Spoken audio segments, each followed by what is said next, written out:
A very good evening to you. Welcome to the West Ham Voice on Tuesday night, the West Ham Weekly. I hope you're all doing well. My apologies for not being on Monday night. Of course, I was at Bournemouth, and a good trip it was as well, apart from getting there, which was an absolute pain in the backside because the trains were on a go slow. It took over an hour longer than it should have done. But I'm not here to complain about the trains. I'm here to laud the point that we've got. And I know some fans are not happy with the point, but to be quite honest with you, given that the way we've been playing since the beginning of the season with no consistency and no fluidity, I think probably last night against Bournemouth was one of the better performances. It was quite a gritty, quite a solid performance in many parts. So I'm going to talk about that later. But what I'd like you guys to do, I can see there's quite a few comments already, but what I really would appreciate you to do in order to keep the show on track is just to comment or talk about the things I'm going to talk about now, because I'm going to do a quick roundup of all West Ham news, and then of course we'll go on to the game itself, and then we'll talk a little bit about some of the players, because the players are in the headlines, the West Ham headlines, for some of them for all the wrong reasons really. And there's quite a lot of talk going on in the background, quite a lot of activity happening that isn't really benefiting West Ham United as a football club at the moment. And of course, we've got the January transfer window looming. And so that in itself is going to be interesting to see what we do as a club with some of the problems that we've got. But like I said, I'm going to do a quick roundup and then we'll talk about all that juicy stuff later on. Now, before anything, let me just say a quick shout out. Andy, who was in front of me, who comments on my shows quite regularly. Thank you for turning around and saying hello to me. I wouldn't have known you if you hadn't said hello. So thank you, mate. I met Mr. Turner, Mr. Paul Turner, and Ganshill Hammer as well at the game the other day. And I even met Nick from Claret and Booze, sorry. And we had a little chinwag as well. So hello to you all. And thank you all for saying hello. So let's do some roundup very quickly. I'll come to your comments, people, in a moment, but very quickly, because it's been quite a while. I've not been able to do a West Ham Weekly for quite a few weeks because we've had quite a few Monday games, haven't we?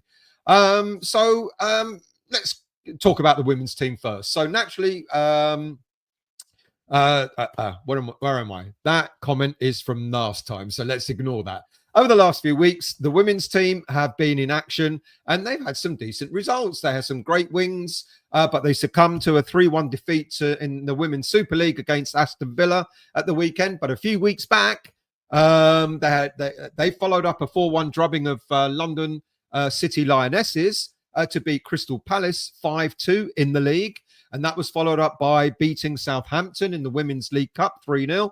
But this weekend, they lost against Aston Villa. So, some half-decent results for them. What about the academy? Because they've been in action over the last few weeks as well. Last month, the only game that they had, that isn't the under-18s. See, this is what happens when you don't do a show for a while. You get all confused. The only match that the under-18s had in December was the 1-0 defeat to Grimsby in the FA Youth Cup. They don't play again until January.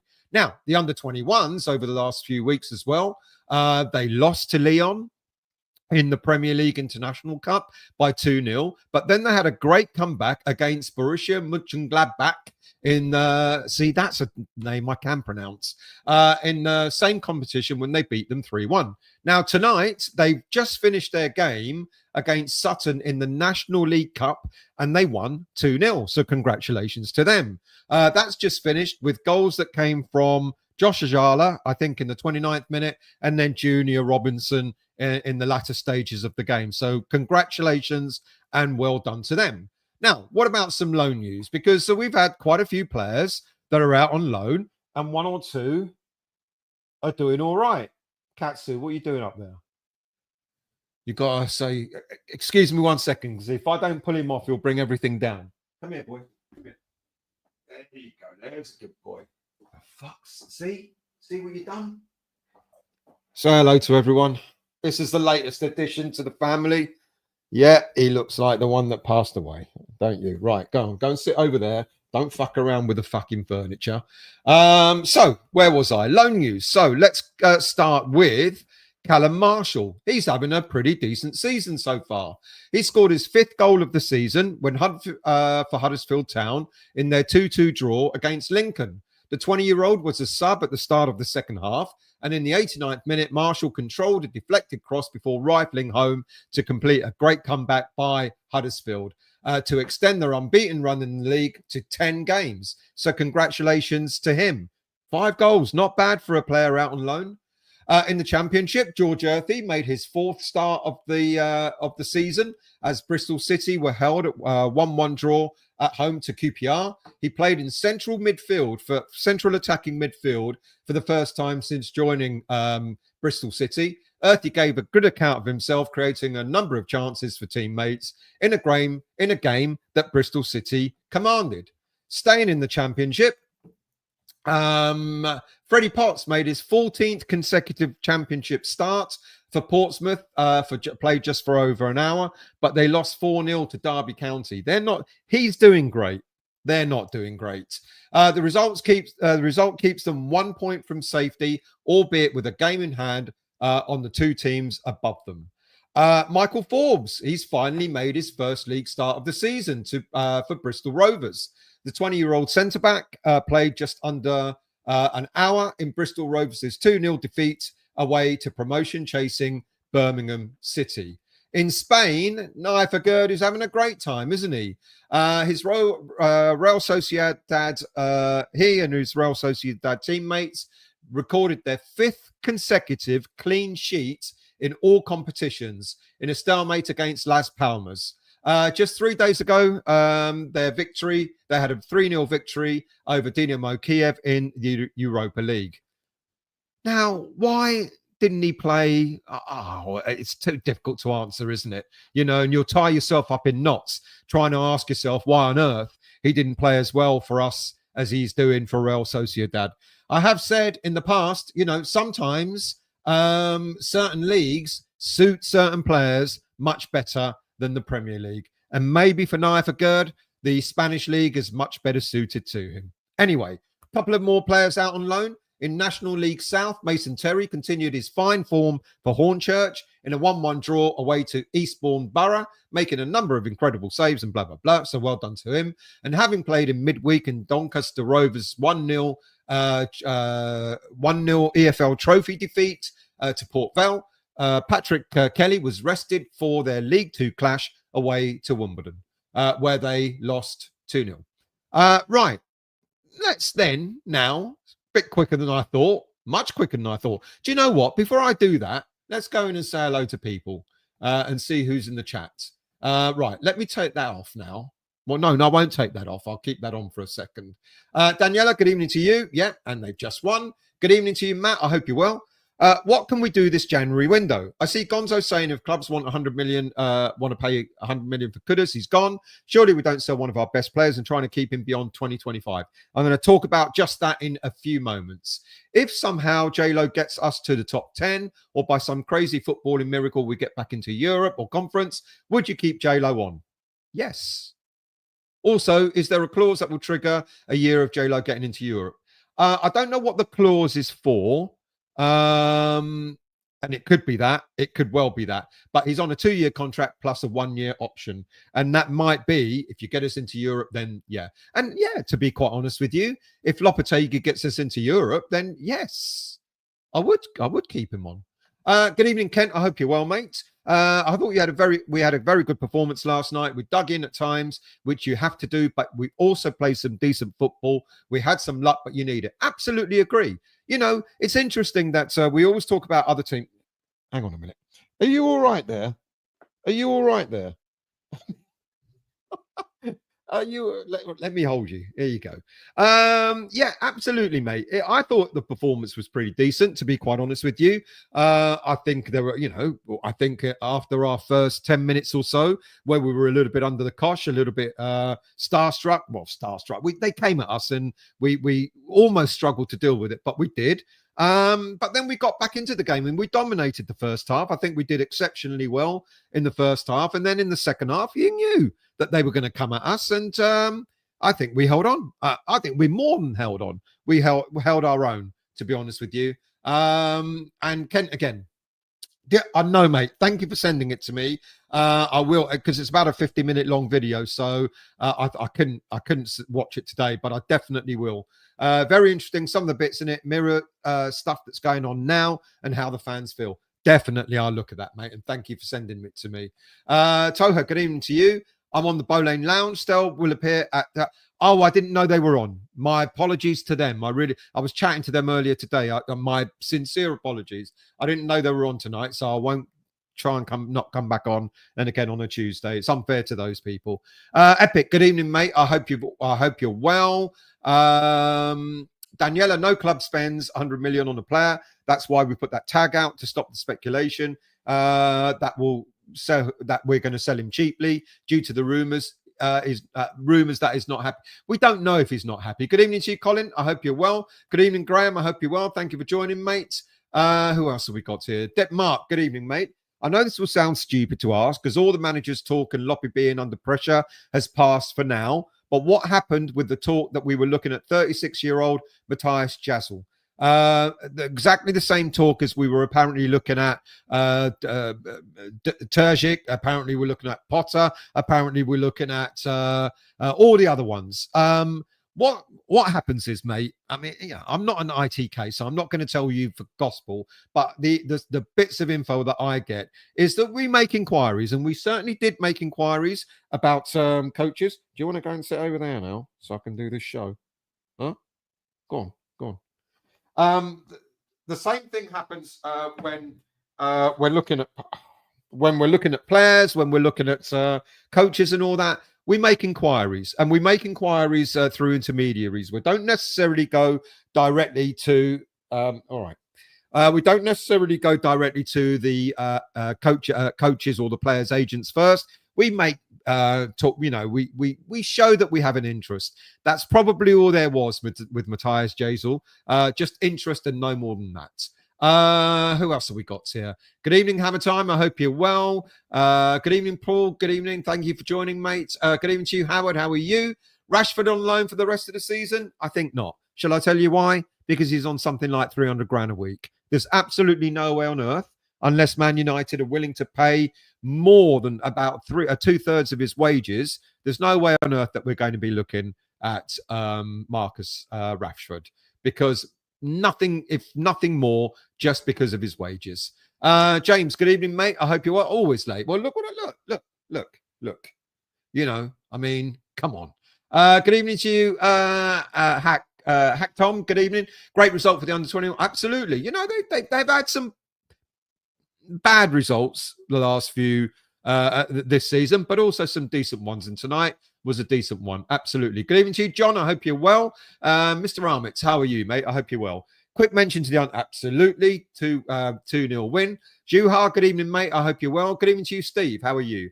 Newcastle was our best performance this season, and we had a very good first half last night. Let's hope we can beat Brighton. I'll make you right. I agree with that. Absolutely. Who else have we got in here?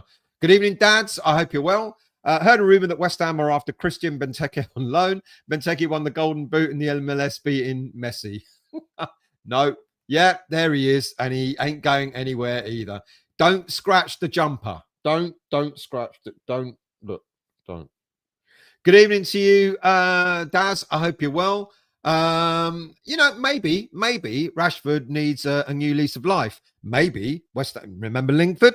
You know, he did quite well under Moyes. So maybe, but they're going to have to pay an awful lot for his of his wages. He is a beautiful cat, but he's an absolute bastard. Zuma's nowhere near to be nowhere near. Good evening, Hammerette. I hope you're well. I hope all is good with you. Dads, in January, I would sell Alvarez and Rodriguez and get Ward-Prowse back from his loan. Well, he's not, you know, doing exactly that well. He's hardly getting any game time at Newcastle, at Nottingham Forest. Rodriguez, I think, is going. Alvarez, I don't think we'll sell him just yet, but we'll talk about him later on. Good evening to you, Montana. How are you? Finally caught. Thank you, mate. I'm glad you're here. Thank you for joining. Toha, your cat's acting like Fat Freddy's cat back on the furniture. Anthos, good evening, mate. If no one's watched that yet, you've got to look up Fat Freddy's cat and what he does with headphones. Not good. Good evening, Anthos. How are you? Good evening to you, James. How are you, mate? Good evening to you, George. We won't get Rashford on loan, won't appeal to him or supply his wages. Also, well done to our young lads who came on. Absolutely. Ollie Skulls and Kalen Casey came on late in the game, didn't they? And they came on at a crucial time. It's not that we were cruising. You know, it was a crucial time in the game. You know, it was still up for grabs. Well done to Lopetegui for doing that. Good evening, Gatesy. I hope you're well. Thank you for joining. Good evening to you, Chris. How are you? Bridlington calling. Thank you, mate. I hope you're well. Good evening, Trudge. Not motivated for his boyhood club. What makes he think he's going to do it for us? Well, don't know. It can happen. I don't know. Would we pay his wages? That's right. That's right. Is that your nose?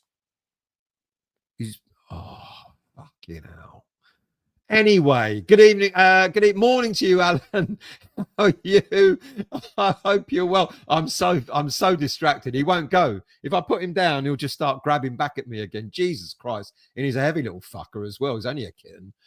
Charles, good evening, mate. Is the team starting to play for Loppy? Is the team starting to see what Loppy is asking of them? That's a good question. He is a nice cat, but he's a little bastard.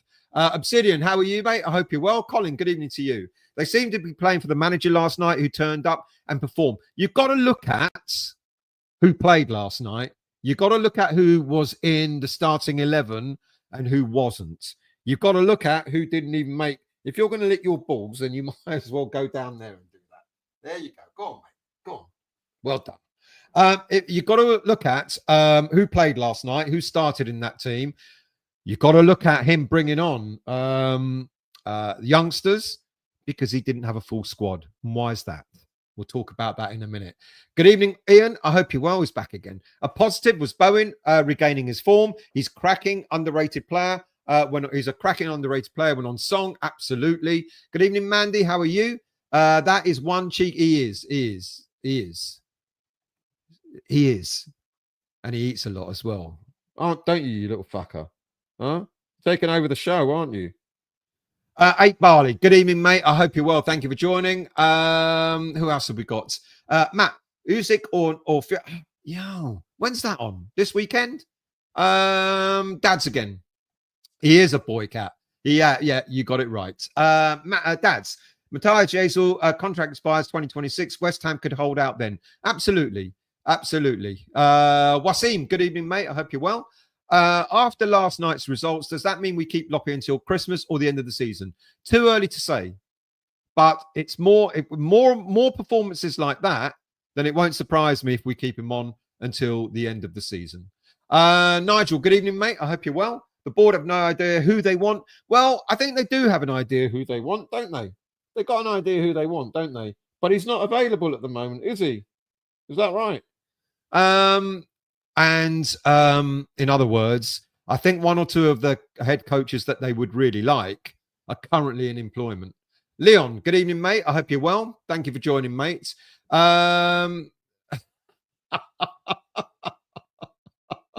Yeah. James, good evening, mate. God, if only you knew how boring it is to talk about West Ham. There you go. Off you go. He dribbles all over me and fucks off. No, he didn't piss. He knows dribbles everywhere. James, good evening, mate. Do you think we have turned a corner or do you think we will go back to playing badly? Look, you know what's going to happen, don't you? The minute we have a bad game, the minute we have a bad defeat, everyone's going to go, yeah, we knew it wasn't going to last long. But I think last night was a bit of a marker, to be quite honest with you. I think we played, well, as people have suggested, it seems that the team were playing for Lopetegui. And like I said, well, I'm going to get onto it in a minute, but, there were some players that weren't there last night that don't necessarily want to be at West Ham United. No way will United, Matt, pay 60% on Rashford's wages for us to take on a 6-month loan, but I would take him. It'll have to be more than that. He's on $350 a week. something like that. I think it's about 350 a week. So if he's on 350 a week, that means that West Ham are not going to break their budget, their wage cap, and the highest player, the highest wage earning at the moment is 150 grand a week, which means Man United are going to, it's United that you said, so sorry about that, I didn't read that correctly. Man United will have to pay about 200 grand a week for him to come to us. Will they do it? I don't really know. Let's see. Trodge would be happy with 100 million for Kudus. Let me turn that off because none of you are taking any notice of it, but I did try. So there you go. Trodge would be happy with 100 million for Kudus. Surely no one will pay that. No, but they'll have to pay 85 million if they want him in the summer. See, the good thing about Kudus now, if anyone wants to bid for him, we can ask for more. The release clause doesn't come into play until the summer. Well done. He's settled down now. Amrit, he is gazing up my. He loves me. Everyone loves me. Tom, the cat seems transfixed on your voice, just like you lot. I hope. I bet not. Obsidian, good point. But given the opposition, 29 shots is not sustainable. We know that, Obsidian. But let's not forget, we had 30 odd shots against it. Leicester. Look. 29 shots. I haven't looked at the stats to establish how many of those 29 went flying over the bar, because a lot of them went flying over the bar. Yes, Fabianski pulled off a few good saves, but not 29 of them. Phil, I'll be there Saturday. Well done, Phil. Maybe I'll bump into you. Pirino, what a turnaround. Nearly got all 3 points last night. Absolutely. All right, let's go into that, shall we? Let's go into the match review.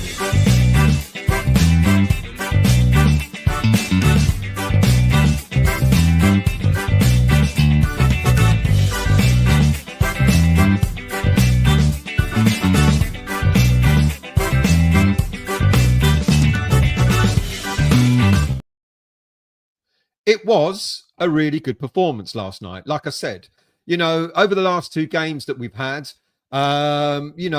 we've got 4 points, and all right, we didn't play that well against Wolves, but we ground out the result that we really needed at home. And then going away to Bournemouth, everyone said we're not going to get anything off Bournemouth. They're a team in form. We're going to go there. It's going to be a wasted journey. We're going to come back with our tails between our legs and all that sort of stuff. It's only water, mate.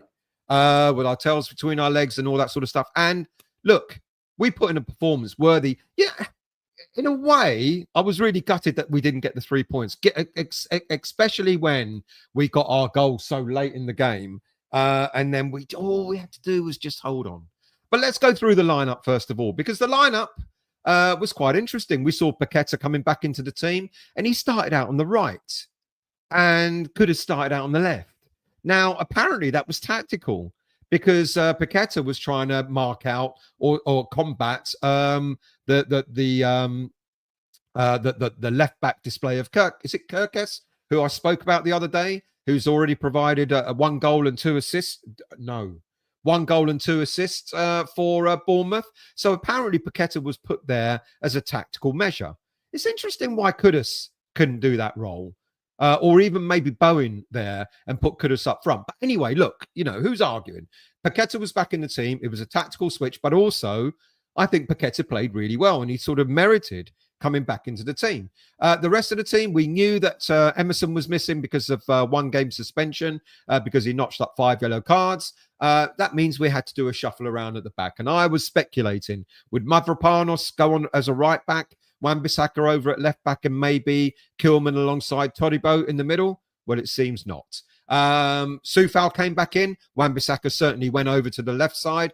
And Wan-Bissaka always looks better on the left than he does on the right, doesn't he? I don't know. Anyway, the central midfield stayed as it was. Alvarez, Souček and Soler. And up front, Kudus, Paqueta and Bowen.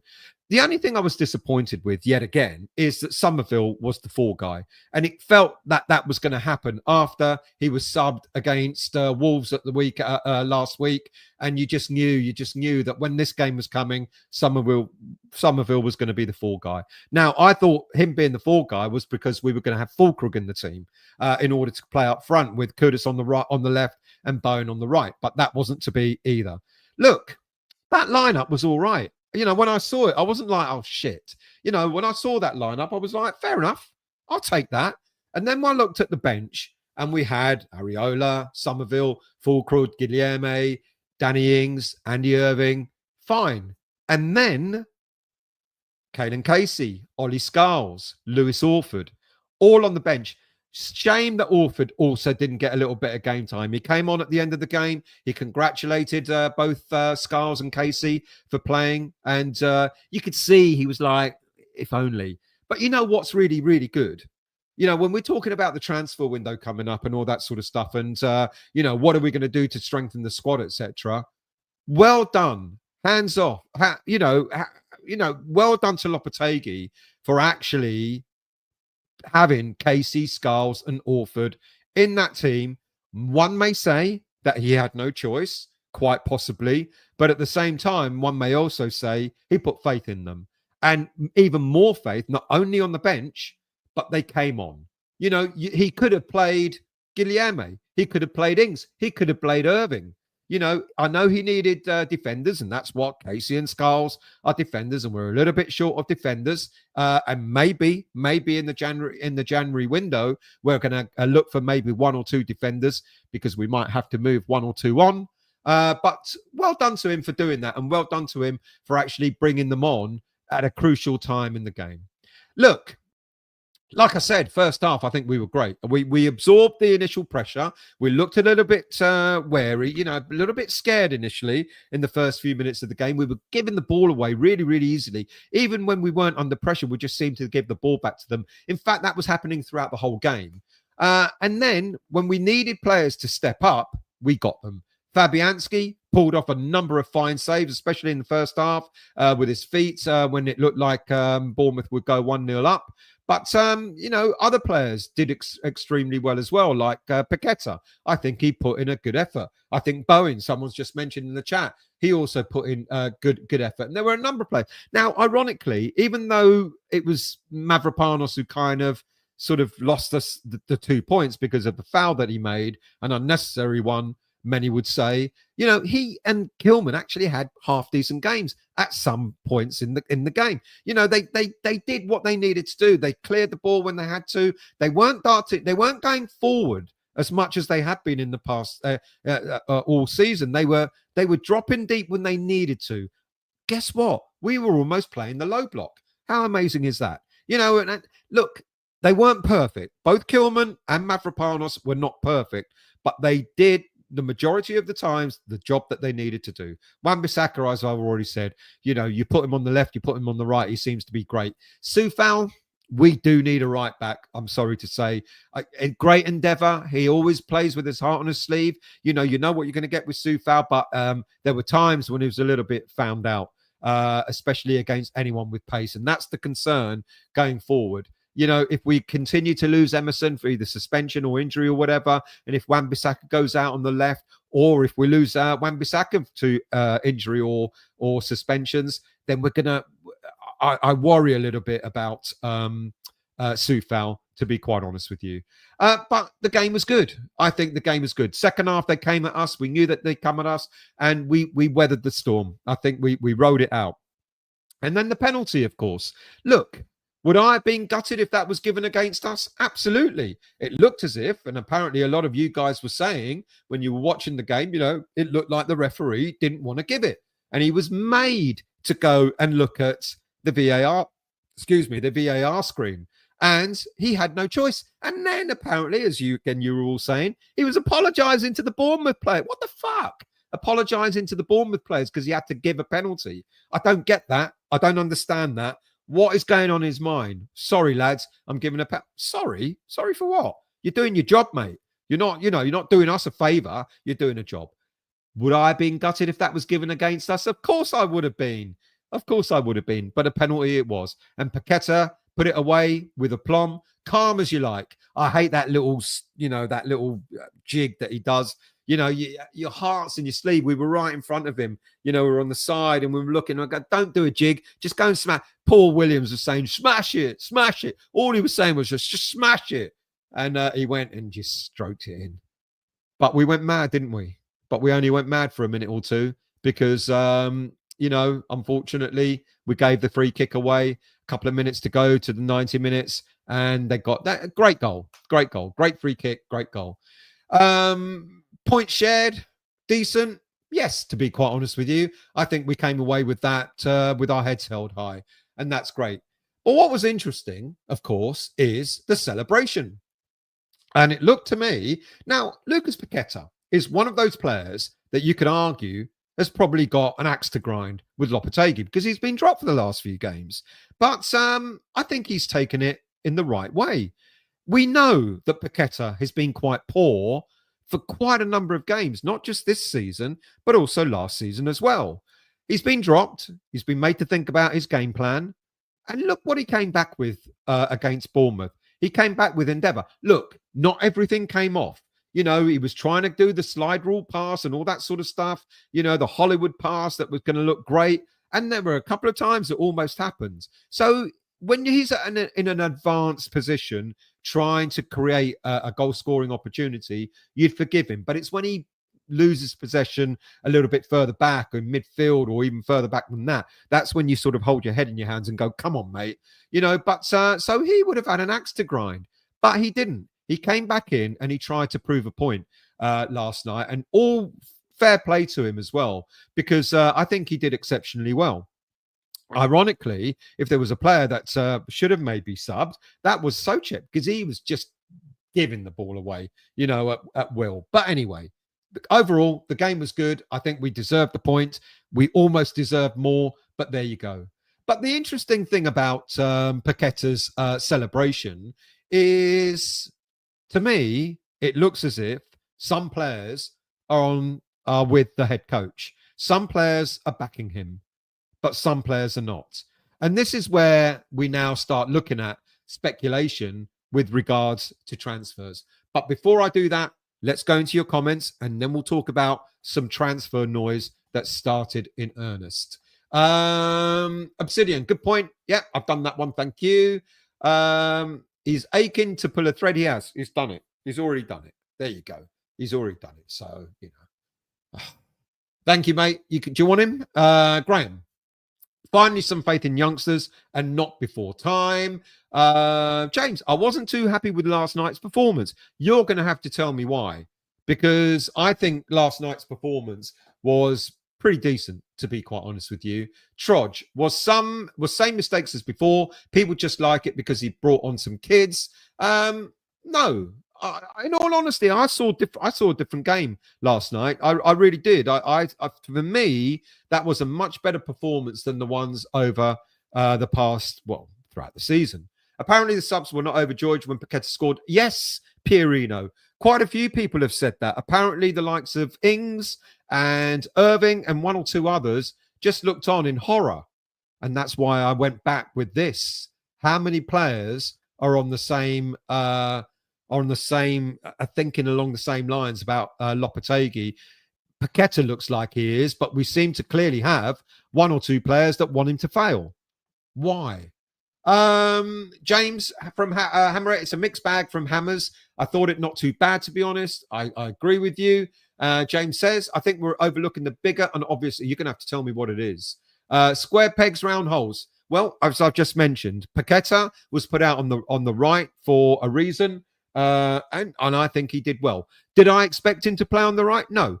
Have we seen him play on the right before? Yes, we have. For West Ham, no. But for Leon, he has done. Steve, let's dream we can bring in Rashford for a repeat of what Lingard moment. I doubt it though. Well, if Man United want to pay his wages, then we'll bring him. Troj, Paqueta and Kudus were poor again for me. Alvarez's limitations and wasted Bowen again. I kind of disagree. I do appreciate your thoughts and your comments, but I thought Paqueta had endeavour. I thought Kudus, there's something about Kudus that isn't quite right at this moment in time. Careful, that radiator's hot. He's not running at players, because in the past, you'd see him, he'd pick up the ball and run. Something's going on. I mean, he's getting slightly better, but he's not 100%. That's for definite. Alvarez, I agree. Alvarez's limitations. Bowen, I think he had a half a decent game, to be honest with you. Let's scroll down. Who else have we got? Stel, do you mean Todibo? That's a shame, as he's really good. I'll come to him in a moment. Andrew Mavropanos has all the attributes to be a top draw defender, but unfortunately his brain lets him down. He did make a mistake. There's absolutely no doubt about it. Richard, my thoughts are that the only way that Loppe would be sacked is if we get relegated. Sullivan will not pay his contract up. Otherwise, I think he'll be here to the end of the season if we survive. I think he will be, because as people are saying, it looks now at this moment in time that it doesn't look like we're going to get relegated, but we certainly may not make Europe. We'll finish mid-table. And for that, we probably will keep him on until the end of the season. And then it'll be interesting to see what happens next season, whether Lopetegui is still here or not. Evening Stell from Daniel, like a mini rebuild in January. Club saying could have 100 million price tag. We're not good at we've not got a good history in January. We haven't, which is why I'm going to talk about Kudus in a moment and other transfers, which is why I don't think we're going to sell Kudus. Mark, what's the goalkeeping situation? Because it looks like Areola's been completely dropped. Are we going for a new keeper in the summer? He was back on the bench at the weekend on Monday night. I think he's going to have to bide his time, to be quite honest with you, Kent. But yes, there is talk about looking at a keeper in the summer. Kent, Brighton is massive test, given that they've lost 4 in a row. And then we're next. And then there's Southampton, who got a new manager by the time we play them. So another big test. Let's see where we are in the new year. Big game, because you just know that a team like Brighton are not likely to lose 5 games in a row. Trodge, we need a new keeper, centre-back, centre-mid, centre-forward. A whole new spine. I don't necessarily disagree with that, to be quite honest with you. But will we get that in this January window? I doubt it very much. Matt, head-to-head versus Brighton. Played 14, 1-1, drawn 7, lost 6. That's so bad, I can't believe it. Well, that means we have to change a habit of a lifetime and beat them this weekend. Toha, sorry. I was enjoying all the butter mince pie review last night. Can we have more of that? Oh, the all butter mince pie review. Obsidian, not sure about the Kudus statement. Are we pricing him out of the market or putting him in the shop window? Neither. Look, what did I don't know how many of you watched the show that I did. I think I did it on Monday morning. I think I'm pretty much certain I did it on Monday morning, where I talked about Kudus and I talked about Paqueta and all the nonsense that's beginning to come out about transfers. Of course, everyone thinks Paqueta is going back to Brazil. And of course, because of that statement that he put out, that cryptic, poem that he put out, apparently he was definitely going back. Excuse me 1 second. Go on. Off you go. Go on. Sorry about that. After he's ruined my top, he's gone. So not sure. And there's a lot of rumor, there's a lot of speculation. There'll be even more. Let's not forget what I've told you guys before, because some people are really questioning this now, and I'm like, what is there that you don't understand about this? Let's talk about Paqueta first of all. Paqueta's not going anywhere because he's got a hearing happening in March of 2025, unless it's postponed. But at this moment in time, he's got an FA hearing about spot fixing. This isn't about gambling like Ivan Toney. This is about spot fixing a football match or 4 football matches. Spot fixing has got a very different outcome if he's found guilty to what Ivan Toney suffered. Ivan Toney was done for betting and he got a 9-month ban or whatever he got. When you're spot fixing, if you're found guilty of spot fixing, you get a ban. But it could be a worldwide ban.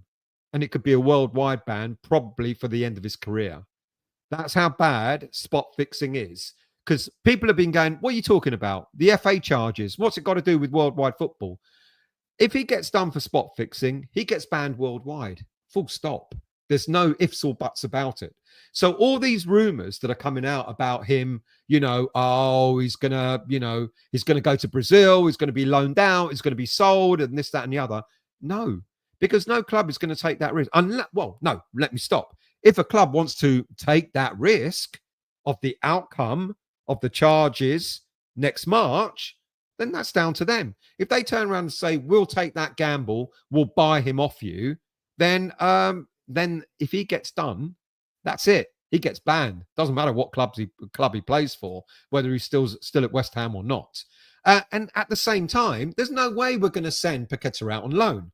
Why? Because that means we'll have to replace him. If we have to replace him, we've got to buy someone. So where are we going to get 25, 30 million pounds if we've just loaned the player out? So that rumor is complete nonsense about Paqueta, because let's not forget, people, he has been charged for spot fixing. Yes, it's by the FA, but if he gets done, it's a worldwide ban. And then when it comes to Kudus, I don't think, things don't look right at the moment. And yes, we could get 100. Well, we could ask for 100 million and then we can use that money to rebuild. That's possible. Do I think it will happen? No. I'll come back to that later. Love Fabianski, Matt, but he is slow. We need to move on. Extremely slow when it comes to getting that ball out. This is what gets me. I love Fabianski. He's been a great servant to us. But every other goalkeeper you see in the Premier League, they get the ball and they get it out to a player to do a counter-attack. What does Fabianski do? You just get back in line, people. And now I've got no one to pass the ball to because we're all being marked. Trudge, our shape was horrible, but Bournemouth didn't take advantage first half. Our shape was interesting in the first half, to say the least, especially with Paqueta out on the right. But like I said, it seemed that Lopetegui did that tactically in order to stifle Kirk. Is it Kirkes?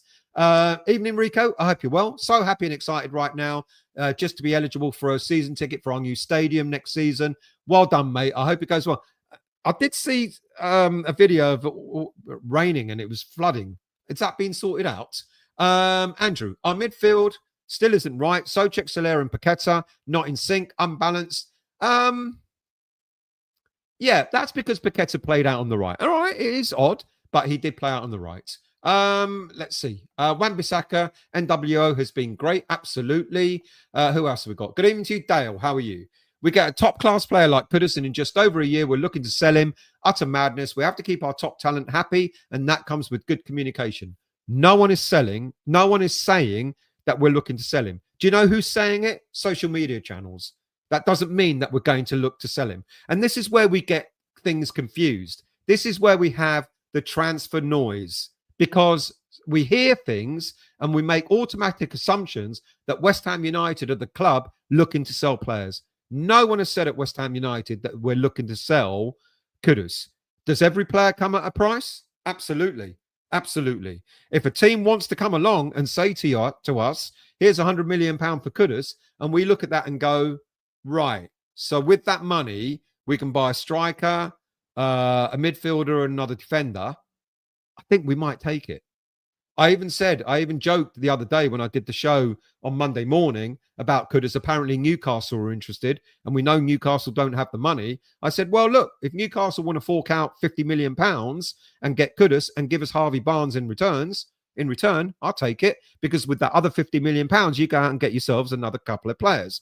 Do I want Kudus to go? Of course not. Of course I don't want Kudus to go. But I have said from the day we sign him, the likelihood is that Mohamed Kudus will spend 2 seasons here at West Ham United, and then he'll be gone. And I'm sticking to that. I do think that at the end of this season, Mohamed Kudus is very, very likely to leave. Does that mean West Ham United want him to go? No, I don't think it does. So we've got to stop confusing the rumor with the reality. We've got to stop thinking that just because social media says there's a price tag on this player, that we actually want to sell this player. Would West Ham United take £100 million for Kudus?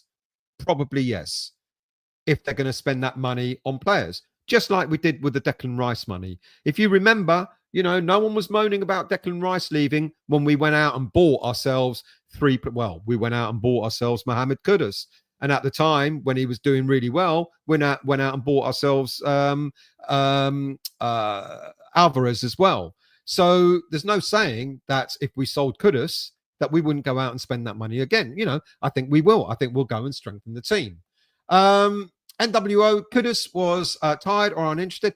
I think he looked tired. He put a shift in, but he's still not quite 100% right. But he put a shift in. Black Country, I'm still not convinced. Our back line is so poor. Well, our back line is lacking.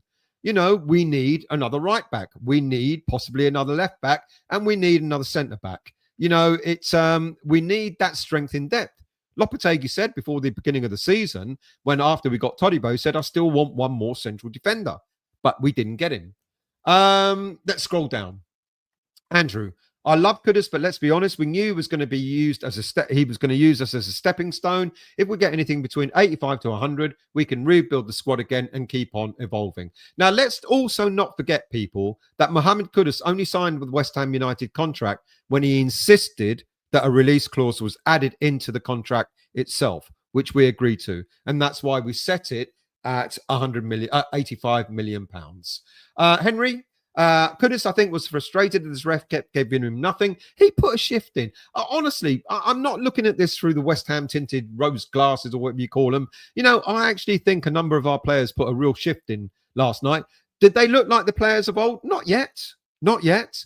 Kudus didn't look like the player of old. He did try a couple of times. There was one moment in the second half where he got the ball, he ran it, and then he looked up and he thought, fuck me, I'm the only one here. There was no one supporting him, and he thought, okay, he had no choice but to pass it back and start again. We need, if there's anything we need a striker which has got pace. That's what we need. So I'm not surprised that we're looking at the striker market this summer. This January. Neil, Souček is like the kid at school who has to play. It's all his balls. Second half was dreadful. Some of the passes that Souček made were extremely woeful. Hammer, I want to see us play as a team, not this individual bullshit we are seeing so much of. Totally agree. Black Country.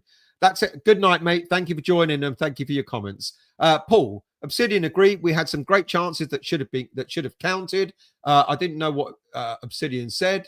There we go. Obsidian, you can't rely on shots being off target. If you give them 20 shots, then some games more will be on target than not. That's when you get the 5 or 6 thrashings.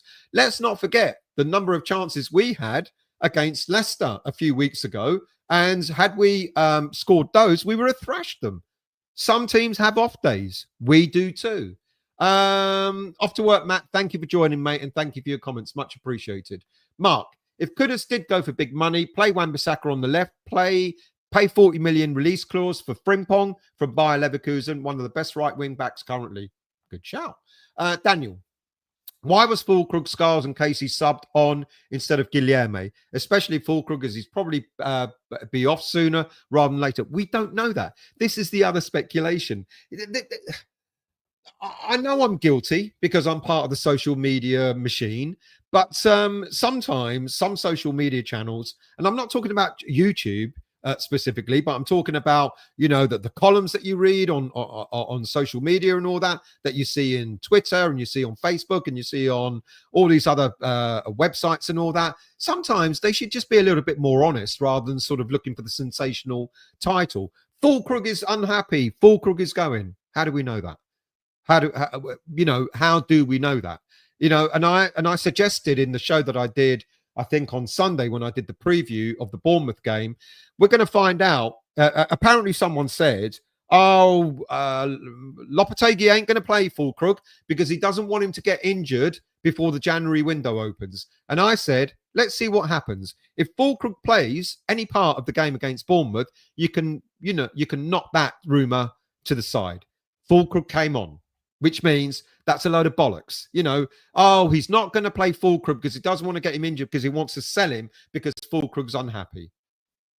Sometimes you've got to read these columns with a little bit of pinch of salt. Fulkrug came on because he's a striker. Fulkrug came on and almost scored. The header he had was no different, was very similar to the chance he had against Leicester where he did score.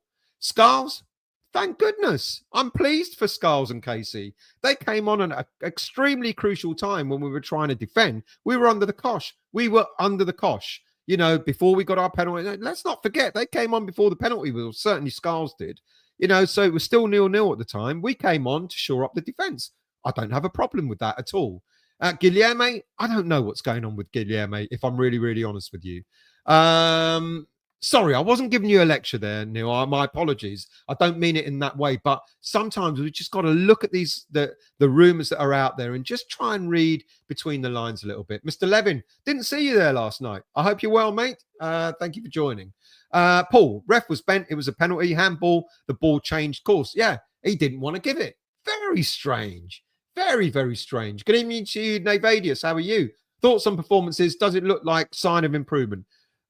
Some people in the chat are saying no. You know, some people in the chat are saying, and I don't disagree that we still have issues in terms of formation, in terms of our defense, etc. I'm not saying for a moment that it was perfect last night. Certainly not. Trudge to Trod, that's mad yet, but yeah, he does score more important goals. I didn't see what Trudge said, so my apologies. Let's scroll down. Jack, I enjoyed the game last night. Proper game of football, worth getting home at. Oh, you did go 3 a.m. for. I reckon we're getting. Did I see you or did I not see you? If I didn't see you, my apologies, mates. Yeah, we stayed over. We had to stay over. There's no way I was getting home. God knows what time I would have done. Let's scroll down. Andrew, Somerville looked like he had the hump. I don't blame him. To be really honest with you, I do not blame Somerville for having the hump. He's been decent every time he's played. I think he had a decent game against Wolves. I don't think he should have been subbed for that game. And yet, the minute he got subbed against Wolves, I went, he ain't starting the next game. And I feel sorry for him.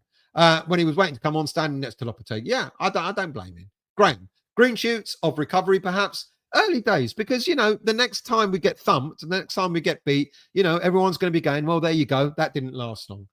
Daz, when Bournemouth got the free kick, I just knew that was going to score. Well, do you know what? I was almost taking no notice. I kept looking at the clock rather than what they were doing. And I thought, it's so far out, they're not going to get that. Hammer it hasn't given me much faith yet, but because I can't believe under Loppy could actually really push on. However, it's better to see that we can grind out a result. And we did grind out a result. And I think we played as a team. Yes, we've still got issues. But you know what? The tactics were a little bit different last night. You know, we didn't maraud. We didn't have all our defenders marauding all the way up, you know, deep into their half. And then if we lost the ball, you know, they were breaking quickly. You know, we managed to recover. You know, some last gasp tackles went in, but we did that, and we did that well. You know, but it looked like the midfield and the back line were playing a lot closer together. There was a lot more support between those two lines, which was good to see. So there was a change. There's slight changes, but there were changes. We weren't caught out in the way that we had been in previous games. Jack, I thought the 8 or 9 games ago, okay, give J-Lo till now. Is that what you're going to say? Kim Joe, good evening to you. How all of these players sold this team? Not good enough, boring. You want to sell them all and start again?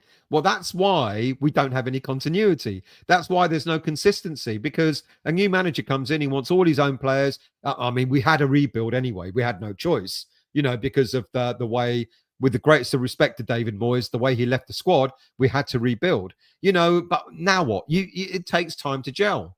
6 time. Good evening, Danny. How are you? Sorry, but we were good first half, but hanging on the vast majority of the second. Don't disagree. People seem to be gassed because we got a point, and I'm pleased, but let's not get overboard. Not getting overboard at all. I think the performance was good. I think you're absolutely right. The first half, we were really good. The second half, we were holding on. But, you know, you go away to somewhere like Bournemouth, who've beaten Man City, beaten Spurs, beaten who else? Newcastle there, and you come away with a point, given that they're now, what, 6 in the league? I'll take that, to be quite honest with you. Let's scroll down. Pierino. It's quite weird as Lopetegui can't take us up a level, but you know Sully will scrape the bottom of the barrel if he replaces Lop. Let's see. Neil, could us in the wrong position. So I don't disagree with that either. I think he should be playing on the right. He gives his best out on the right, without a doubt. Jack, I reckon we give Lopetegui to the end of the season. No chance of going down or Europe. Let's use this as a learning curve and stability. I think that's a good shout. And I think probably at this moment in time, unless we absolutely crash and burn over the next few weeks, I think that's probably what will happen. True Culture, good evening to you. You said you hate this that thing Lucas Paqueta do when he takes the penalty. If he did just smash it and keeper saved it, would you have an issue with that? No. Look, I don't. Look, it just makes us nervous. We're standing there, we're going to just smash the ball, and it just makes us nervous. And we go, what's going to happen now? But fair play. It's his tactic. And if it works, play on. Leon, good evening to you. Kudus' head has been turned. He wants to go to a bigger club. That might well be true. Will it happen in January? I'm not too sure, to be quite honest with you. Obsidian, not sure. Daniela did seem to have a problem with us in Europe when Moyes was here. I don't know what you're saying. This is the bad thing about me because I'm not reading every comment. I can't. So apologies. I'm reading it out and I don't understand the meaning behind it. Hammer it. I worry we now need more players than last summer. Keeper, left back, central midfield, striker. To be quite honest with you, it's the other half of the squad that we still need to improve. Keeper, I mean, Areola, I like Areola, but a lot of people are telling me he's no good anymore. So, and Areola can't get his place over Fabianski. Fabianski's 39 now, or has he turned 40 already? Talk about giving him yet another 1-year extension. I'd rather go and get a keeper. So we needed a keeper anyway. Centre back. Well, the reason why we need a centre back is more because of this young man than anything else. Does Jean-Claire Todibo want to be at West Ham United? I don't know. Apparently, I know we keep hearing that he's got an injury, which he hasn't. But what we also keep hearing from various sources is he's got a bad attitude. We already heard what happened in the game in halftime against Arsenal when apparently there was a melee or whatever it was. Let's call it a disagreement in the changing room at halftime. And that's the second time. Now it's quite easy to turn around and go, well, that's the manager's fault. That's the head coach. It's, his fault. If he's winding up the players, then yeah, he deserves what he gets. I don't know, to be quite honest with you. In the last few weeks, what has happened is there've been a number of players that have come out and spoken about things not being right behind the scenes. I'm trying to look at my notes so I can remind myself of who said that. I think Souček did. Let's see. Can I find it? I can't find it. Souček definitely did. Souček in a recent interview, I can't find the notes, so my apologies. Souček certainly said in a recent interview, some things over the past few weeks, several players have alluded to issues in the dressing room, with Souček saying that players should put aside their own egos and become one big ego as a team. So he said that. There's one or two other. Fabianski has come out and said a few things, has alluded to certain things going on behind the scenes. Roshane Thomas, who's a journalist for The Athletic, a more renowned social media channel, has suggested that should Lopetegui ever leave, then, all gloves, he's going to reveal everything that's going on. So there's clearly stuff going on.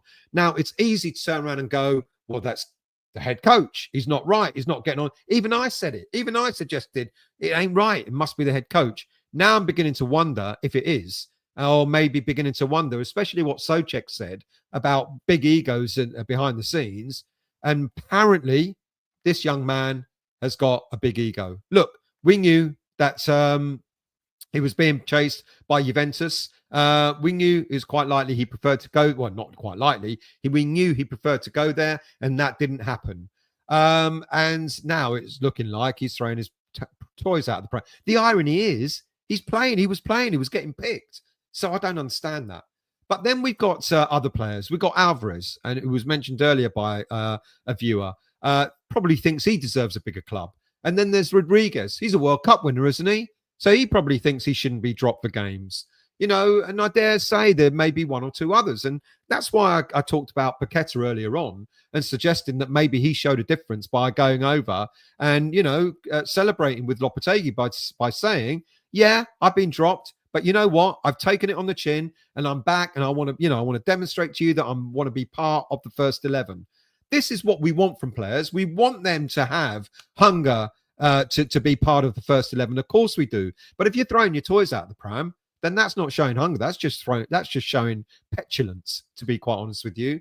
And if people like, sorry, Hammerette, it's a long answer to your comment there. Why do we need another centre back? This is probably why. So we're down to Kilman and Mavropanos. I just wonder what we're going to do with Todibo in the January transfer window. He's already triggered. We've got an obligation to buy him from OGC Nice. He's already triggered that obligation. We are now committed to buying him at the end of the season. But if he's a bad apple, do we want him at the club? Whether Lopetegui stays or not, do we want him at the club? So it's going to be quite interesting to see if anything develops with Todibo in the January window. The audio on your last show was a bit strange, but like, you know what happens? Sometimes I knock the mic. I haven't knocked it this time round. Sometimes I knock the mic and I'm talking to the screen rather than the mic. So my apologies and thank you for letting me know. Andy, this is absolutely ridiculous. Are we going to stick with this bloke? If we're winning games, then yes. And give it more time until it's too late to change anything. Change what? I did say that if we finish mid-table, this is probably likely going to be the transition year. Are we going to go down? I genuinely think not. Are we going to make Europe? Quite possibly not, unless we go on a crazy run of wins. Is there signs? There have been signs throughout the season, him showing that there've been snippets, haven't there? Second half against Man City, the whole game against Newcastle, the way we played against Ipswich, the first half against Bournemouth the other day, and so on. There's been, what we want to now see is consistency. If we see that consistency and we're actually beginning to play better, why not stick with him? Do I think he's right long term? Probably not, to be honest with you. Neil, Somerville not starting, Bowen best on opposite wing with Kudus through the middle. I totally agree. I think that. Totally agree. Night on Tars, how are you, mate? I hear you're a fan of the... A whole hour, mate. A whole hour longer than it should have done. Steve, I love the cap break still, as it gives me a chance to get a beer. Colin, Stel, sorry not being able to join the show. No problem at all, mate. For my friend, I'm full-time carer for who suffers with dementia is playing up. Just had an op recently on a broken hip as well. We'll catch up. No problem. You've no need to apologize at all. You do what you have to do. Andrew, Alvarez and Kudus reactions after getting subbed last night. They're definitely an issue with Lopetegui. Visible, decent on show. Yeah, visible on show. Yeah, there are. But, all honesty, this is the problem with West Ham United. And let's try and get it right. Over the years, whenever we've had a big shot, there's only one big shot that I think has decided to two big shots that decided to stay with West Ham United. Trevor Brooking, even when we went down, he stayed with West Ham United when he could have gone to a bigger club. And Paolo Di Canio, when he came back, he thanked West Ham United in a way for resurrecting his career after what happened with him, pushing the ref, etc. And because of that, Man United were calling. Sir Alex Ferguson wanted him to go to Man U. And he went, no, thanks. Thank you for the offer. I'm staying with West Ham. But now we get players, Dimitri Payet and various others. The minute we resurrected Dimitri Payet's career, we got him back into the French squad. And how did he thank us? He came back from the Euros when was that? 2016, was it? 17 or whatever. And he went, I want to go. I don't want to stay. All right. Apparently there were some personal things going on as well. But in general, he's like, I'm Mr. Big Bollocks. I want to go. And this is what we get when we trying. Someone said earlier on, why do we want to sell our best players? Maybe here's the reason why. Because when we get a squad of really, really good players, some of them are going to have to be on the bloody bench. Some of them are going to have to be subbed throughout a game if the coach thinks it's the right thing to do. But because they're Mr. Big Bollocks, they think, not me, mate. Why should I be subbed? Why should I come off and let a youngster come on? Fuck off. This is a team. What did Lopetegui say at the start of the season? This is a team. This is a squad game. It's not a first 11. It's not all about the first 11. It's about the squad. Everyone gets an opportunity to be part of that squad. So if some of these players think they're bigger than West Ham United and they should never be subbed or they should never be on the bench, etc., then perhaps they ought to go off and play elsewhere. Let them go to an Arsenal or a Man United or a Chelsea where they're going to play even less time because they will be in a squad system there. Now, some may argue, well, they're successful, so it's all right for them to have squads, and rotate them, etc. Well, West Ham United are trying to do what's right for West Ham United. Do we want prima donnas at the club? And so when we look at some of the players who are losing it, are they losing it because, look, some people in the chat have said Kudus didn't play well. Others have said he's been industrious, etc., etc. So if you've got a player that's not playing well, do you just let him play or do you take him off? Paqueta hasn't played well throughout the whole of this season. He was dropped and now he's back in the team. He hasn't thrown his toys out of the pram.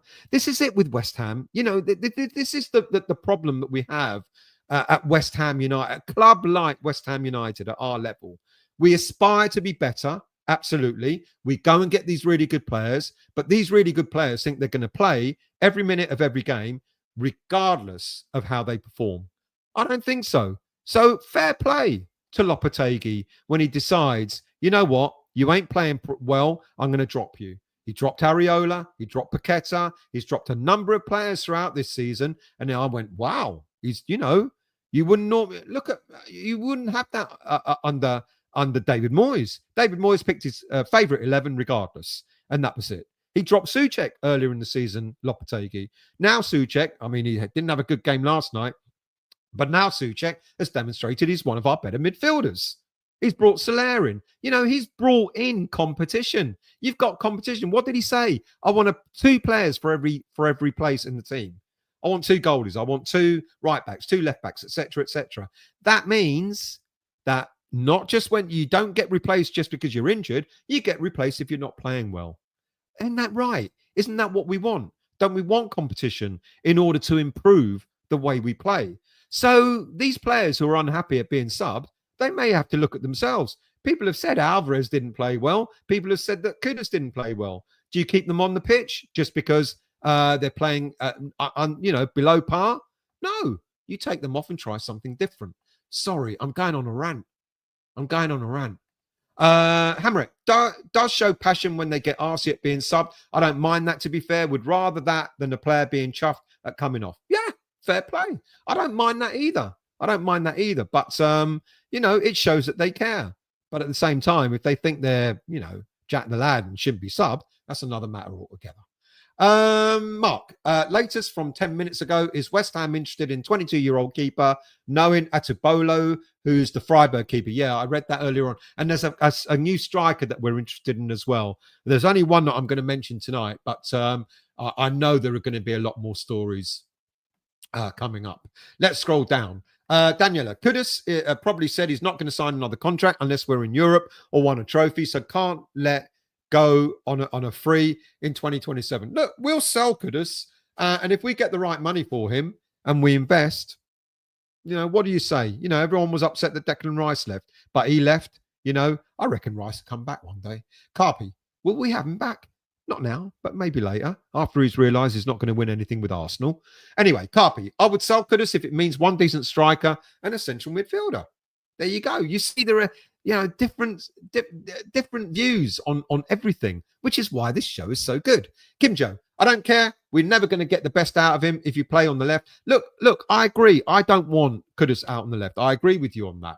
No, I don't deny that. I don't think he plays well on the left side. Andy, don't be looking to change our players. It's the manager. Well, I've just been on a rant, so I'm not going to go over it again. Kieran, good evening. Good day to you, mate, from Brisbane. I hope you're well. Thank you for joining. Obsidian, if Loopy won't play Kudus centrally, then we may as well sell. Bowen is a better right. Somerville better left. We're wasting £100 million talent. I'd like to see him in the middle as well. I absolutely do. Hammer it. Get those crosses to Footcrook in the box and he will score. I'm sure of it. James, Paqueta screwed up our plans. 85 million last summer. Kudus next summer for 85 to 100 million. Yeah, we were going to sell Paqueta. Good evening to you, Ralph. How are you, mate? He doesn't like Fulkrug. He doesn't like Todibo. It's so bloody obvious. Well, I've just been on a 5-minute rant. If he doesn't like Fulkrug, why did Fulkrug come on last night? So I think that's rubbish. I really do. He doesn't like Todibo. Well, if Todibo's being an arse, then I don't. Fine. If I had a member of my team, where I work, if I had a member of staff that was being a little bit sort of out of order with me as a manager, what am I going to do? I'm going to go, all right, go on then. You just carry on. No, I'm going to have a word. Because that's what you do as a manager. If you've got people that are out of line, you have a word with them. You don't allow them to carry on with behavior that's not right, and causes a ruckus for everybody else. Now, my understanding of Todibo is this isn't the first club he's been like that at. So what do you say to that? Apparently, his attitude, he's got. Now, I don't know. I'm only telling you what I hear because I'm no ITK. But apparently, his attitude is the same where he's been in other clubs that he's been at. So whose fault is it?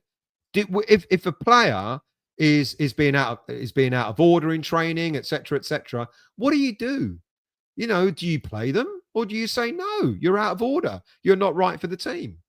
Harry, please give your cat a massive kiss for me. My one is recently gone. My condolences, mate.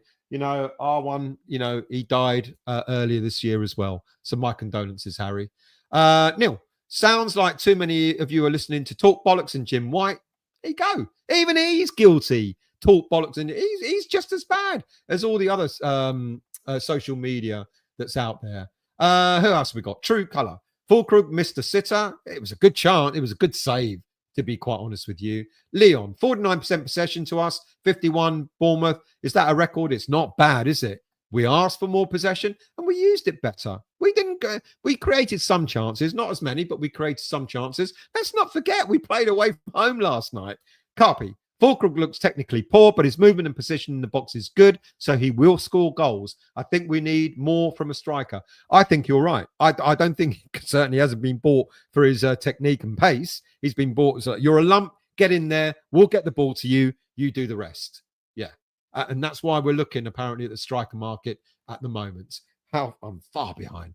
Hamrick, no doubt in my mind that many players have not and possibly will not buy into Loppy. Yet if he is not getting sacked or walking away, what can we do? Our Warrior season is dead and we ain't even started. I disagree. I think Lopetegui, I think certainly some players have not bought into it, and certainly that might cause some kind of ruckus, disruption. Don't deny that at all. But at the same time, I think we saw last night a number of players that were playing for the shirt and for Lopetegui. Why else would Paqueta run over to Lopetegui to celebrate? If everyone's that pissed off, why was Paqueta making a point to the rest of the squad? Don't know. Trudge, Fulkrug needs Somerville and Bowen making runs off him. Don't disagree. If you got Fulkrug in the team, then you know what I'd surround him with Bowen, Kudus and Somerville, with Paqueta just behind, feeding all of that. Imagine that. Good evening to you, Clive. I hope you're well, mate. Good evening to you, James. Somerville not very good when he came on, bit lightweight. Sometimes it takes a little bit of time to get into a game. Daz, do you think Kudus will leave in January? I really don't think he will, to be quite honest with you. I'll be very, very, unless we've got at least 2 or 3 players lined up, I really don't think he'll go. Rob should have given Guilherme a chance last night. We paid 25 million for him. He's not playing. If we don't sell him in January, we ain't going to get our money back. I think we've already lost our money on him. So I think the best thing to do is, if we keep him, send him out on loan, let him get some game time and come back, knocking on the door to get into that senior team next season. Danny, we need a centre-back far more than a left-back or a right-back. For this season, yes. Mavropanos worries me. Todibo's classier, but won't hang about with all this stuff going on. What if it's Todibo that's causing the issues? What do you guys say about that? I want you to answer me that. If Todibo is causing the issues, what do you do with him? Do you blame the manager or do you blame the player? Daniela, but we have a 25-man squad, only 23 at the moment, and players need to accept that there's going to be some rotation during the season. Obsidian, I don't agree with the second statements, Daniela. No matter how great the player is, you still have to play them in their correct. I don't disagree with that. You do have to play them in their correct positions. Don't disagree with that at all. Lee, evening to you, mate. I hope you're well. Thank you for joining, mate. Usual. Here's to all of us who are homesick for a place that no longer exists. Fetakis, Diganis, Bolagala. I thought you was a lot. I thought there was a lot of positive. I did too. I thought there were quite a few positives as well. We played like a team last night. We looked like we were fighting for each other. Colin, it was a vast improvement to some of the other games this season. We look decent. By the way, people, look. 300 people watching.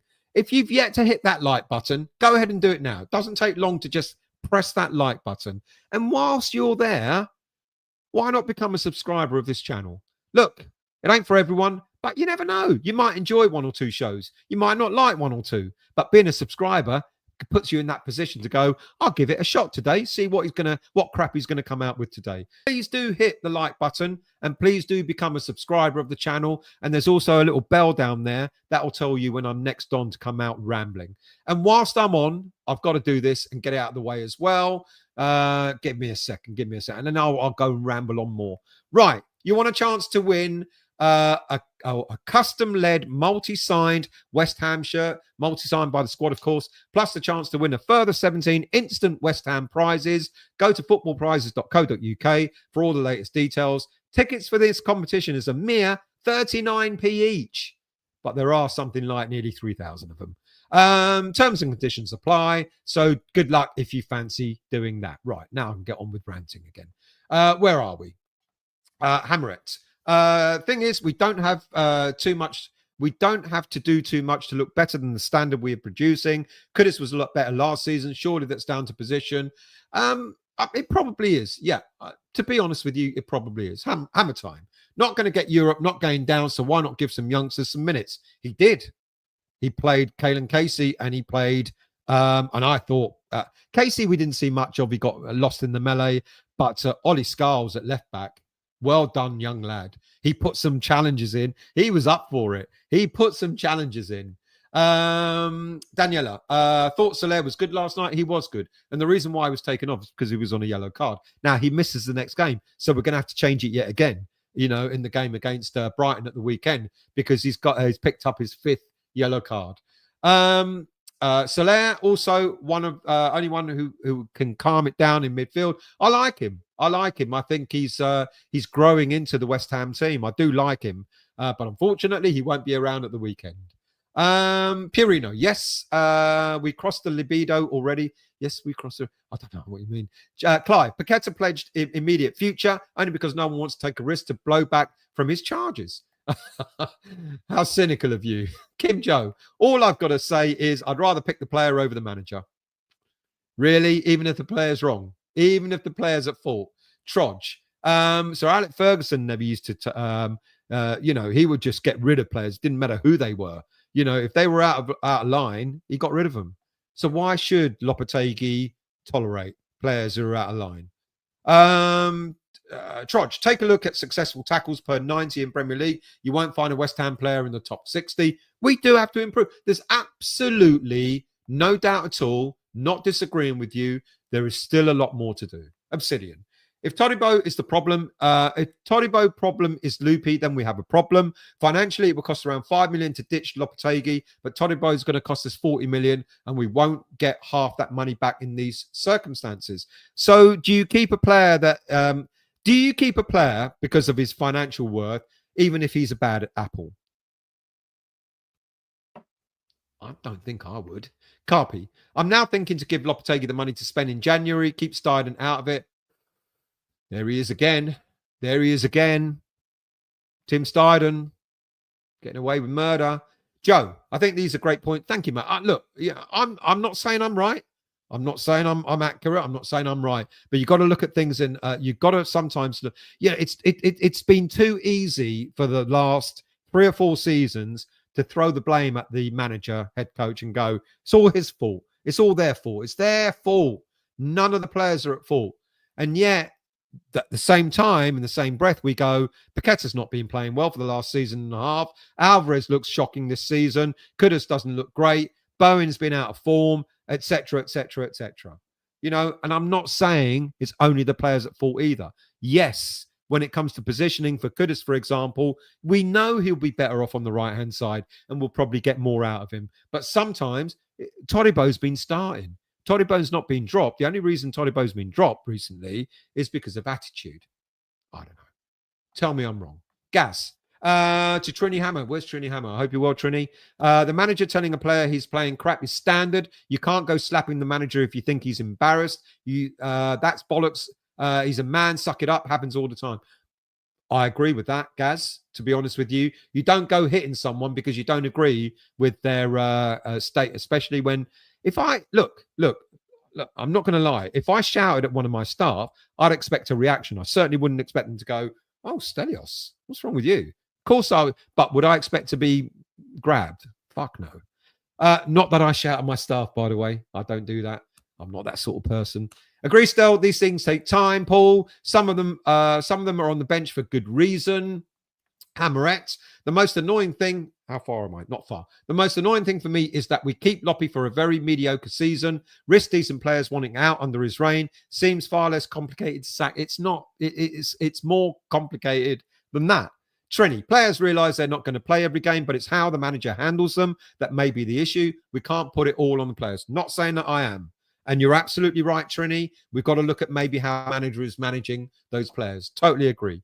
Kieran, Amorim had the balls to drop Rashford and Garnacho completely out of the squad, and rightly so.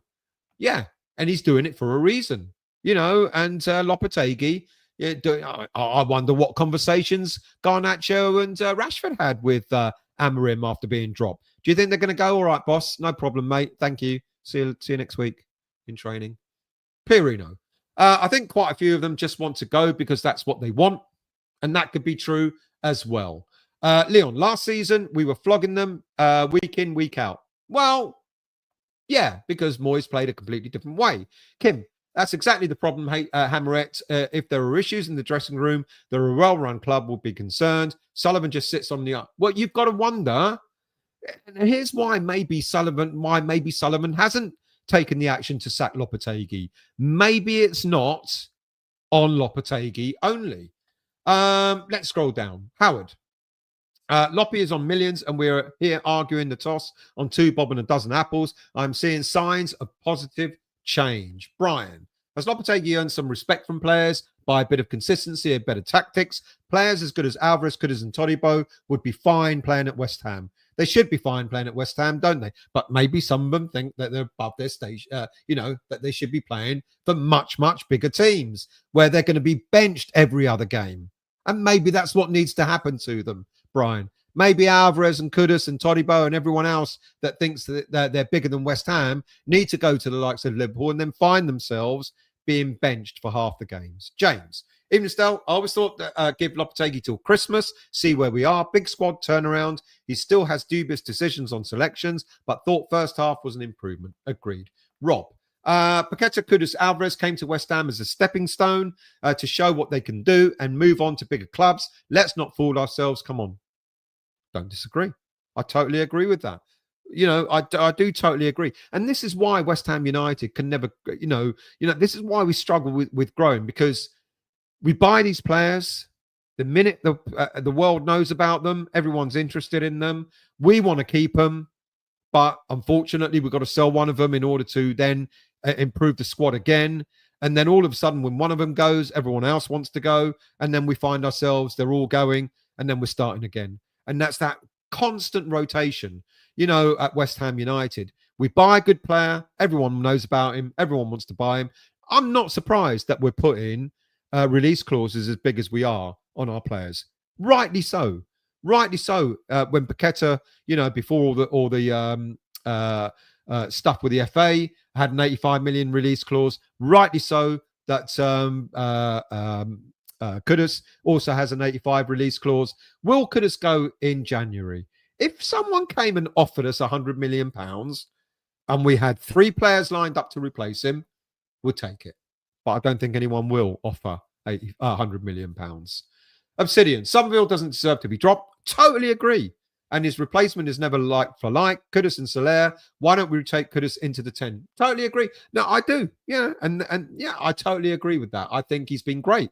And I don't think he should be dropped. Trini, difference with that incident was that it was in the dressing room. What do players do if the manager is being the arse? We choose who we want to believe. Fair play. Fair enough. I'm not asking you to believe me. Absolutely. Andrew, when you sign a Kudus and an Alvarez and a Paqueta, you're signing a player who sees us as a stepping stone at this moment in time. It's not nice, but this is the reality, sadly. Howard, sorry. If Libido doesn't want to play for the shirt, let him train with the under 21s. Terry, good evening, mate. Hope you're well. What do you think who do you think should be dropped in the midfield and why? Well, after seeing what we saw, look, it's going to be an easy one for him this coming weekend because Soler, I've just knocked the mic again. Let me just double check it's not. It's going to be an easy one this weekend because Soler is suspended. I think what will happen then is that Alvarez, Souček, and Paqueta will play in the middle. I think Somerville will come back on the left-hand side, and I think Kudus will go on the right, and I think he'll keep Bowen up front. If that works, it's going to be interesting to see what happens when Soler comes back because I'm beginning to like Soler, to be honest with you. We don't even know if this Todibo stuff is true. Suddenly, he has previous bad attitude. You can go and read up on it. I didn't make that up. But does that mean that he's had a bad attitude here? I don't know. And people twisting. I'm not twisting. I'm only saying what I'm told, and I'm only saying what I read.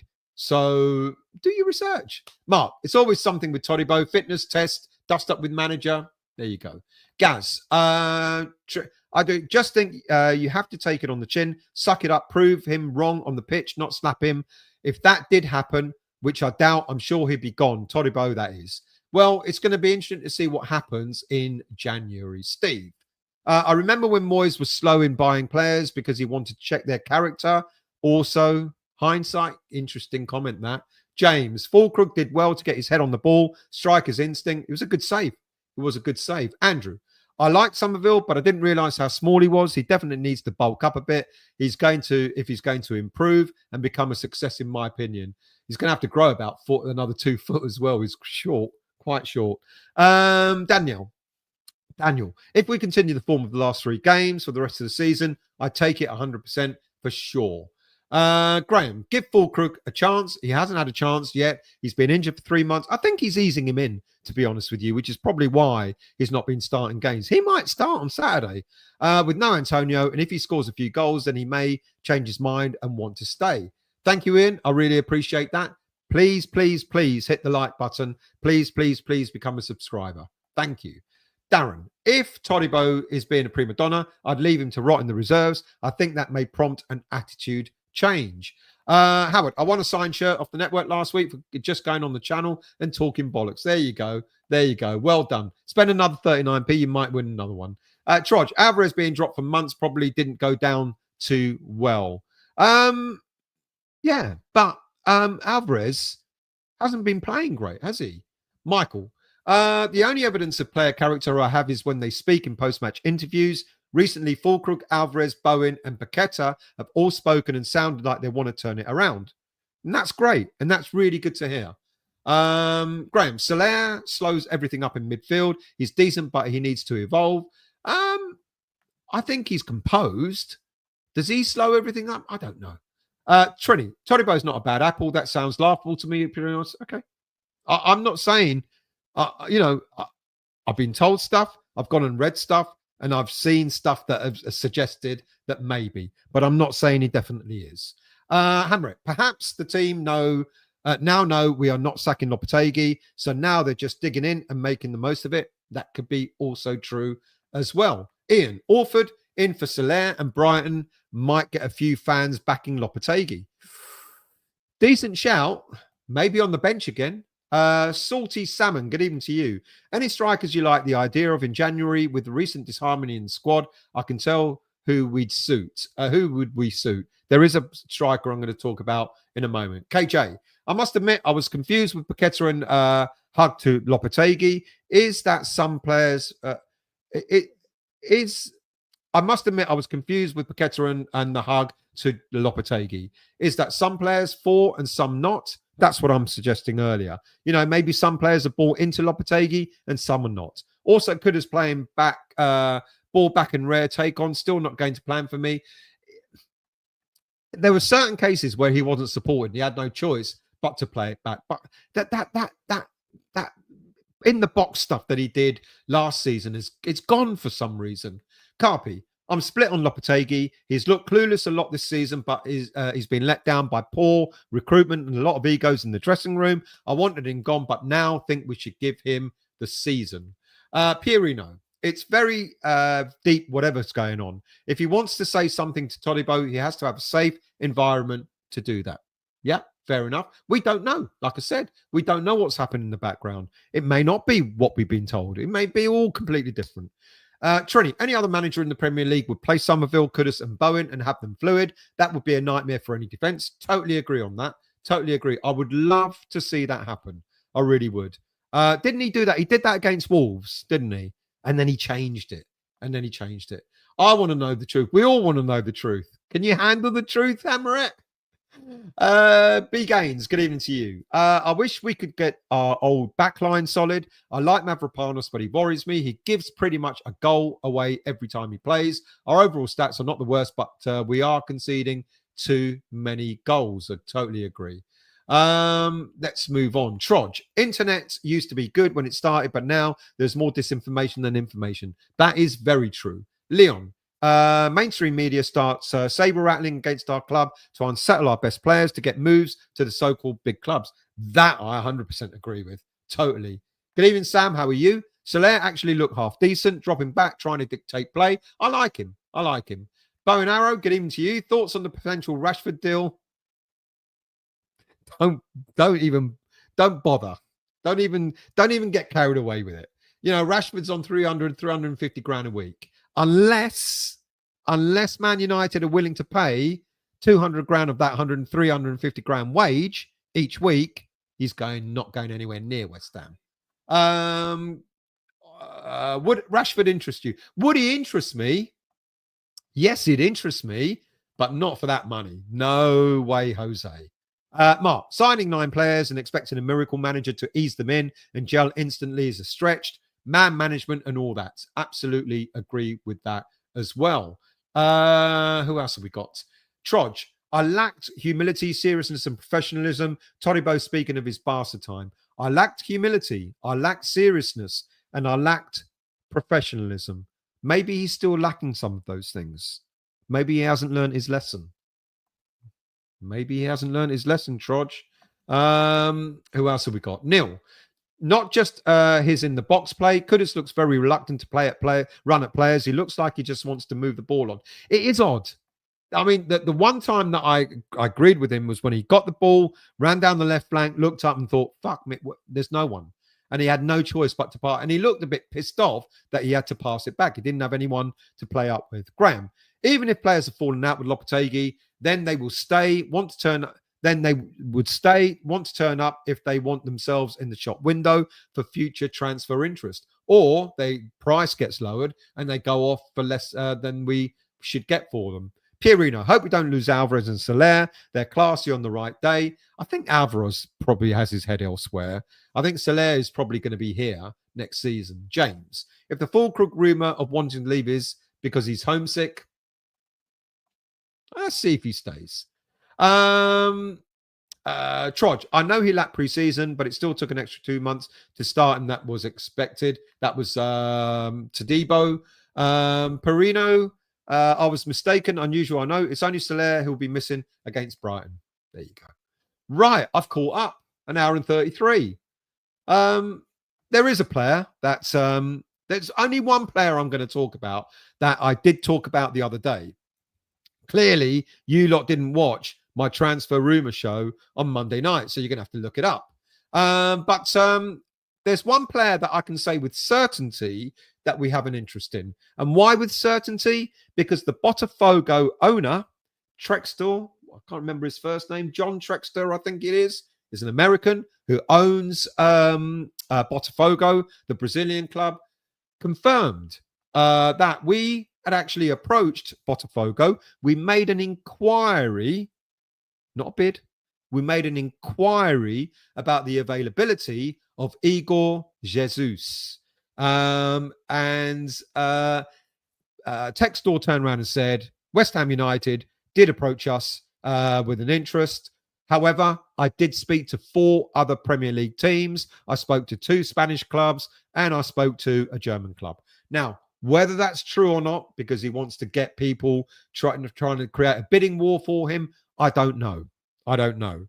But it's interesting that he actually confirmed us by name that West Ham United were one of the clubs, that have an interest for Igor Jesus. Now, I did have his stats, but they were on the other show. Pretty decent. I think he played something like 31, made 31 appearances for Botafogo in the season that's just ended. Botafogo won the Brazilian league for the first time since 1995.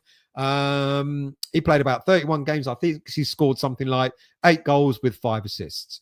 He's got all the attributes that a certain John Duran has. I think he's 23 years of age. He's signed for Botafogo in March or April of this year. I think he's got a contract till 2027. His value, if you look at transfer market, is about 15 million euros. But Trextor said that we were inquiring with a possibility of a 30 million euro bid. Now, do I think we're going to go for a striker in this window? Yes, I do. Do I think it'll be Jesus?